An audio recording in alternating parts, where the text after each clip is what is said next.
जब अटैक हुआ तो पठानकोट एयरबेस पर ऑलरेडी सिक्योरिटी होती है, आर्मी के लोग होते हैं, सीआरपीएफ के लोग होते हैं, आर्मी के लोग नहीं होते हैं, सीआरपीएफ के लोग होते हैं, सीआरपीएफ के भी नहीं होते हैं, इंडियन एयरफोर्स के लोग होते हैं। इंडियन एयरफोर्स के एक्चुअली डिफेंस सिक्योरिटी कोर होता है एक। ये जो हमारे जो सोल्जर्स हैं जो रिटायर हो जाते हैं उनको दोबारा सर्विस में लेके, क्योंकि हमारे सोल्जर जो है ना वो 30-35 साल की उम्र से ही रिटायर हो जाते हैं, तो अभी भी बहुत यंग होते हैं, बहुत और उनको 60 साल तक नौकरी करने का मौका मिलता है डीएससी में। तो इनको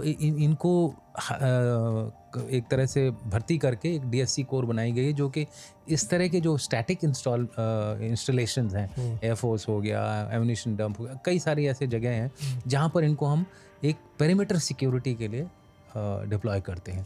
तो इनकी करीबन 60 पोस्ट उस एयरबेस के चारों तरफ बाउंड्री वॉल पे लगी हुई हैं। तो जब अटैक हुआ तो ये लोग तो मुकाबला उस तरह से कर पाते नहीं है, करते नहीं, ऐसा कुछ नहीं है। अगर आप इस ऑपरेशन को ही देखें तो एक बहुत बड़ी घटना जो घटी वो ये थी कि इस ऑपरेशन में एक कुक थे जो कि जब इन्होंने देखा एक टेररिस्ट अंधाधुंध गोलियां फायर करता हुआ आ रहा है डीएससी लाइंस की तरफ, तब उनके पास हथियार नहीं था क्योंकि वो कुक थे, लेकिन वो पहले पहलवान रह चुके थे। तो उन्होंने क्या किया कि ये एक आतंकवादी को एकदम उससे लिपट गए। अब वो ना गोली फायर कर सकता था और न ही किसी दूसरे के ऊपर गोली फायर कर सकता था, न ही इसको मार सकता था।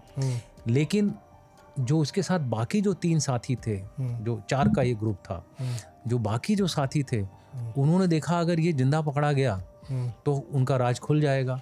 तो उन्होंने एक्चुअली अंधाधुंध फायर कुक की तरफ किया, जिस फायर में ये जिस आतंकवादी से ये लिपटे थे वो भी ख़त्म हो गया। उनका एम एक्चुअली उस आतंकवादी को ख़त्म करना था ताकि वो जिंदा ना पकड़ा जाए, नहीं तो अजमल कसाब की तरह की सिचुएशन यहाँ पे आ गई होती।